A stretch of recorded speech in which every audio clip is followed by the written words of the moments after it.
Good morning, good afternoon, good evening, wherever you're watching from. Welcome to this edition of the Scott Ritter Show. It's July 3rd, day before American independence, and the world is continuing to erupt in violence, chaos.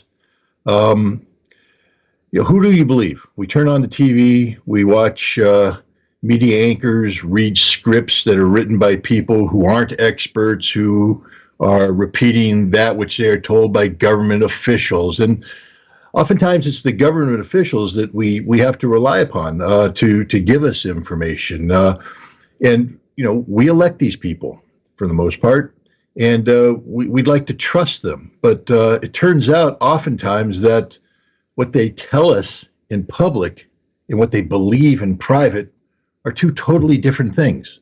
And I have to be frank, that's just not how society should work. When you elect people to office, you want them to perform with the highest level of integrity. You want them to be honest and open with the people that they are leading, that they represent. And sadly, that's not the case.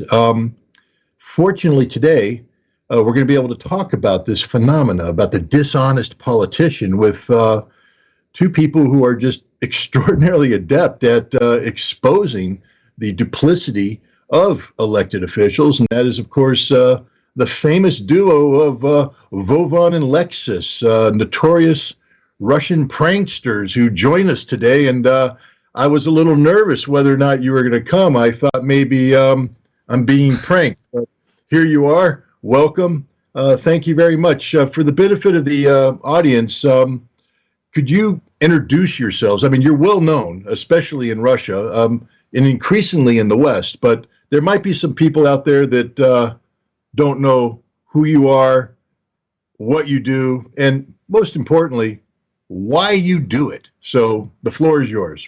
Thank you. Welcome.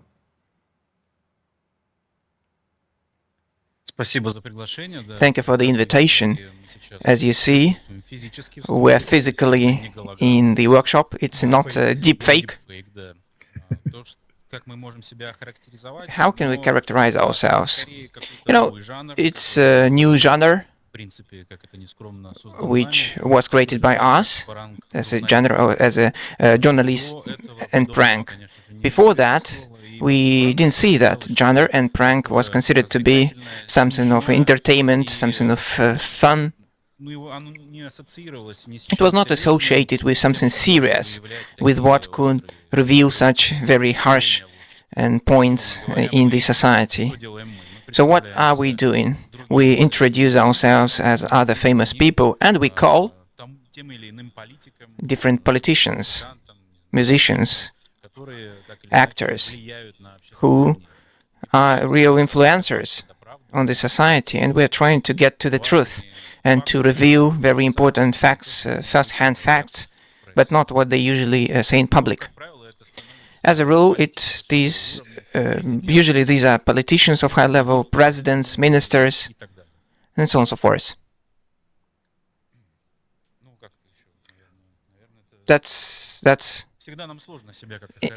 always difficult for us to characterize ourselves and describe ourselves. No, I appreciate that, and I understand. But I mean, for instance, how do you know when you call someone, I mean, you're pranking them, how do you know, for instance, you're talking to me right now? What if suddenly I pulled off my face like Mission Impossible and I'm somebody else? I've pranked you. Have you ever been pranked? Have you ever tried to reach out to somebody only to find out that the person you thought you were talking to wasn't the person? It's sort of a reverse prank. Has that ever happened to you?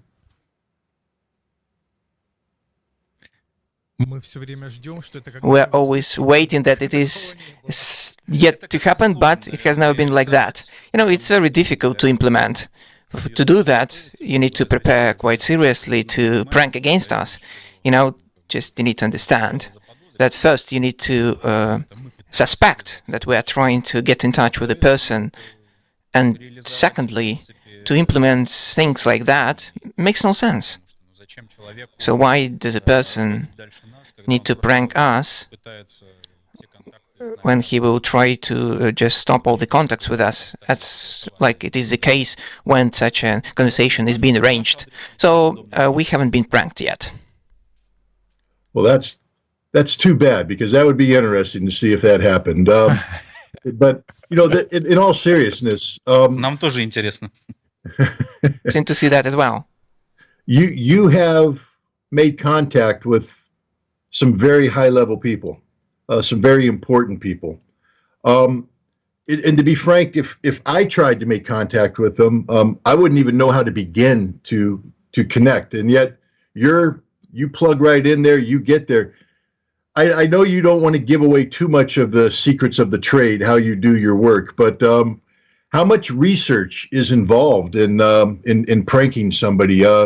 You have to not only know about them, you have to know about the topic you want to discuss. You have to assume the identity of somebody. You have to understand their positions. Some people think that this is too much for two pranksters from Russia to do by themselves. Do you have assistance? Are you working for the FSB? Do you have Russian intelligence backup? KGB? I think they're gone. But do you have assistance, or do you do this by Многие на yourself? Западе до сих пор так не думают. Some people in the Western society believe that KGB still lives. Well, yes, true. Ну, что касается того, как мы это делаем. For how we do that, Все довольно просто. it's quite simple. Используем те же We use контактные the same contact details in open public access. We, of course, don't want to disclose the whole scheme we undertake, but we use different methods. Sometimes very meticulous ones. It has always been the case when we called the first leaders of the states, just calling their office and administration, and their personal assistant got through to them, to the president of Poland. That was the case. As a rule, it works because they don't know the protocol procedures and those measures which should be undertaken on the side of of the people we contact. As the practice shows, as the real life shows, not everybody tries to verify the person who calls. And we are trying to use that. In Russia, many people ask the question, where do they get the telephone numbers? Who gives them these telephone numbers?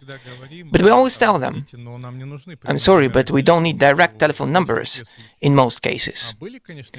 Of course, we have seen the cases when we got reach of the telephone number, like in Macron, President France's case, but we got the telephone number when he just ran for the office and he was the deputy of the parliament. It's quite easier to get, unlike the president's contact details. And it was a big mistake when he became a leader of the country. He still continued using his mobile phone from the previous life, even messengers like WhatsApp.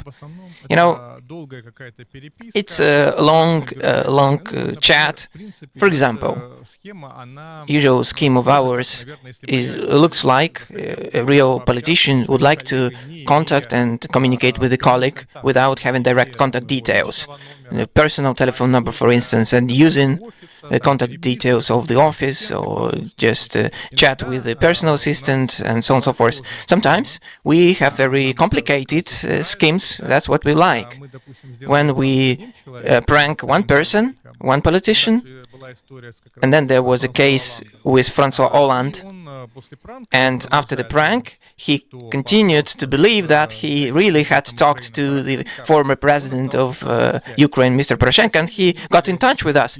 And just from time to time, we ask different telephone numbers of his colleagues, leading French political science specialists, economists, public influencers, and thinking that he was in touch with Mr. Poroshenko, he gave these contact details, and we got in touch with them through WhatsApp Messenger, for instance, and we said to them that their telephone number had been provided by the office of President Hollande. Of course, if the person wanted to check, and he would have contacted the office of the president, and then these politologists, after the communication, gave us contacts of other famous people. So we kind of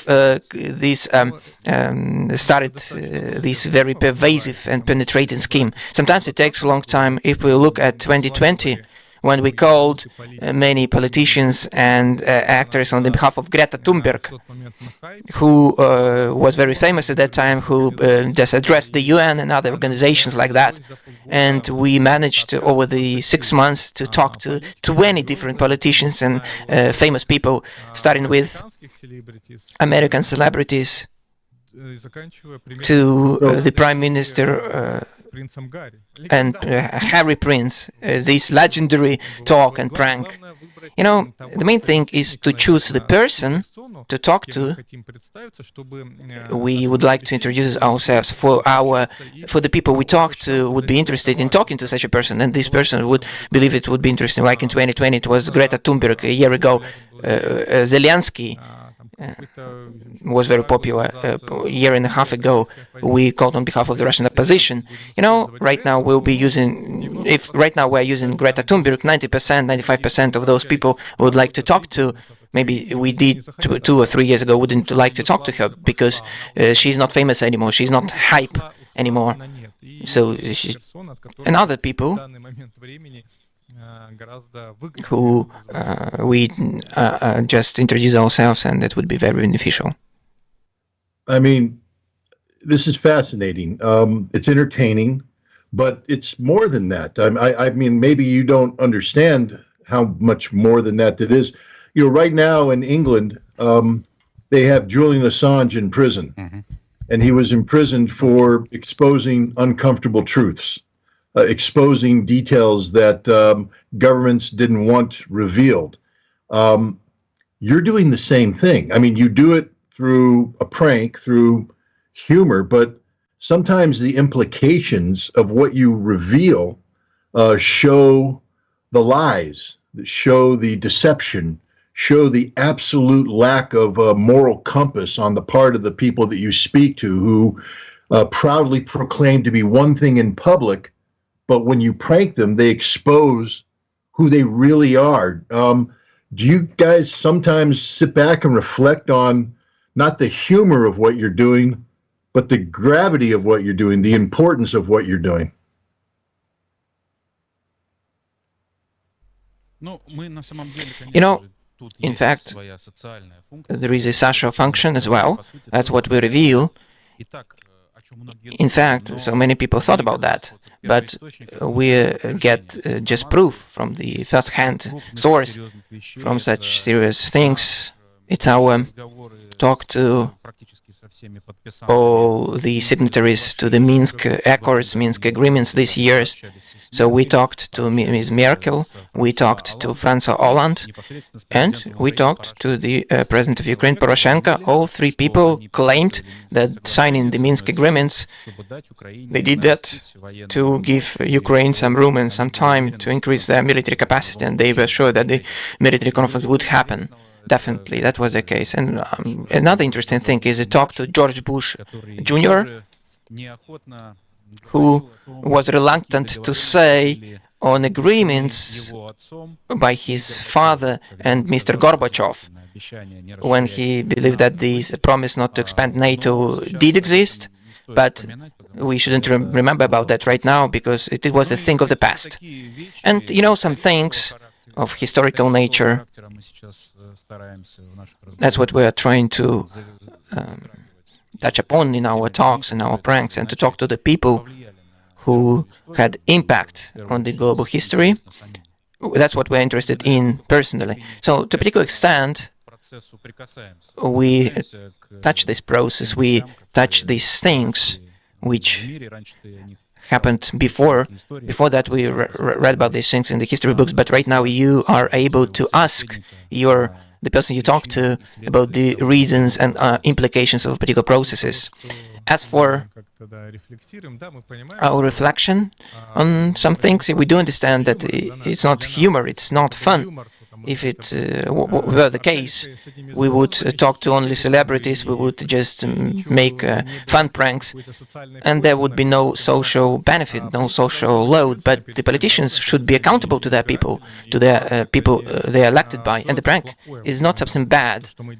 That's what we're doing. It's a kind of acid test to demonstrate whether the person is honest to the people he was elected by, to the people, and if everything is okay, he will not will be ashamed of. Have you been contacted by anybody in the Russian government thanking you for what you've done? Because I mean, I'm being serious here. It's not a prank.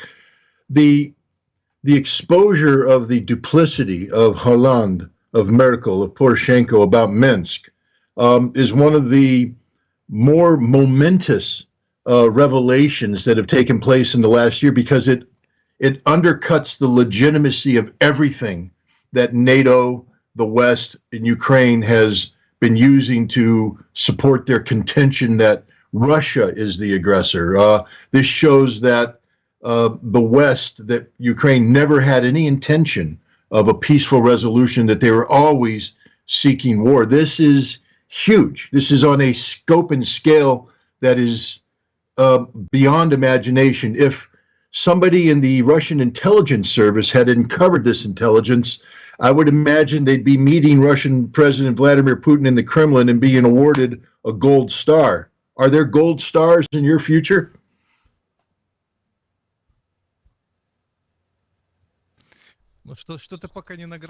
You know, we haven't been awarded yet, but it was very interesting at a very high level when the president of Belarus noted us during the meeting with our president and with the president of Kazakhstan and the prime minister of Armenia. He said, "Have you heard the latest prank of Vovan and Lexus about Poroshenko?" You know, Poroshenko said a lot of interesting things. That was one of the cases when at the very high level we were noted and mentioned in such a way. I believe that everybody knows at the very high level what we're doing, and Mr. Putin got to know about us in 2016 or 2015 after the prank with Elton John. You know, he had to call Elton John and to apologize for our prank. There was not much politics in that, but that was the case. As for the awards, we are waiting. Like in Russia, there was before the first star, you shouldn't do that. That's the Russian saying. But you know, in fact, in our case, the highest award is that we are being heard and we can do whatever we do and take reach of new information, of new facts for our subscribers and followers. I believe this is the main thing. But we're doing not for the Russian audience, not for the Russian people, but we're interested for the Western audience with politicians of whom we have some contact, some prank. We're very interested to see their reaction, their response to feedback. We're interested in their comments. Sometimes it's full ignorance and, for example, the West mass media don't like to talk about that, even don't like to mention that. Sometimes there was an official of them, as a story a year ago with the Minister of Defense of Great Britain. All the British mass media started to write about that, but that, at a period of time, with a wave of a magic stick, everything was silenced and our YouTube channel was deleted, and the Minister of Defense sent the official letter to YouTube and asked to block because we were a threat to the national security of Great Britain. And there was even a comment that with the local and mass media we were in good relations and we agreed on everything, not to broadcast those things they were doing. No, it's amazing how in the West we speak of freedom of speech and freedom of the press, and yet there isn't any, especially when people like yourself, Julian Assange, and others expose the lies of senior officials. So again, I just want to point out the importance of what you do. But it's one thing to have Ben Wallace angry at you. You brought it up In 2016, you impersonated Russian President Vladimir Putin. Why aren't you spending 25 years in the Gulag? Why are you still here?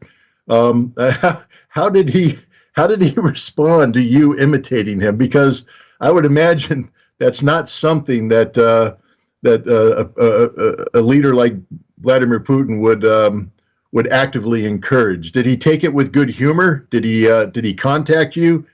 Did somebody contact you and tell you, "Don't do it again, boys"? What happened there? Вот здесь как раз в этом случае вообще никто не связывался. Nobody contacted us. We just exchanged some statements through the press secretary of Mr. Peskov. Peskov, press secretary of the president, likes to talk about different things. Peskov said, I would advise them to apologize to Elton John. And we said, we wouldn't. Why would we do that? Elton John was very happy. He talked to the president. He was very happy. And then he talked to the real president of Russia. Elton John should be happy about that. And you're still here. Amazing. All right. Now, let's sometimes we got to the interview in handicaps, but then it's cameras, that you cannot see these handicaps. But talking about the censorship in the West, our channel on the YouTube was blocked 3 times, and all these 3 times were associated with the people we talked to, who was in our pipeline. The first time it was Ben Wallace, who did everything to block us against any warning. Why? Because in fact he asked to block his talk, his speech. He decided to block his statements for them not to be available to the YouTube users. For the second time we were blocked for the George Bush Jr. No single American mass media wrote about this talk. Chinese mass media, yeah, they did that. In America, nobody covered this story. That's one of the censorship proof. And the third time, when we talked to the former Minister for Great Britain, Lord Haig, who just proved how they planned their revolutions in Russia, including and around the world, and because he was the mentor to the current Prime Minister Rishi Sunak of Great Britain, and he just revealed all the things they have in their domestic policy, and we were blocked in YouTube channel. Great Britain keeps some grudges against us, even though in 2020 they took exclusive information about Prince Harry and put this information in the headlines of the newspapers, and they had interview for the Sun with us, for the Times. We had an interview for the Times. Real quick, where can an American audience access what you do? Do you have a website? Do you have, how, if I'm, let's say right now, I put this interview, the fact that I was going to do this on Twitter, and hopefully a lot of people are watching right now from Twitter. So they're watching right now. Maybe this is the first time they've heard of you, or they're looking at you saying, these guys are cool. How can I follow them? What can I do? How can they support you? How can an American audience support what you're doing, view what you're doing?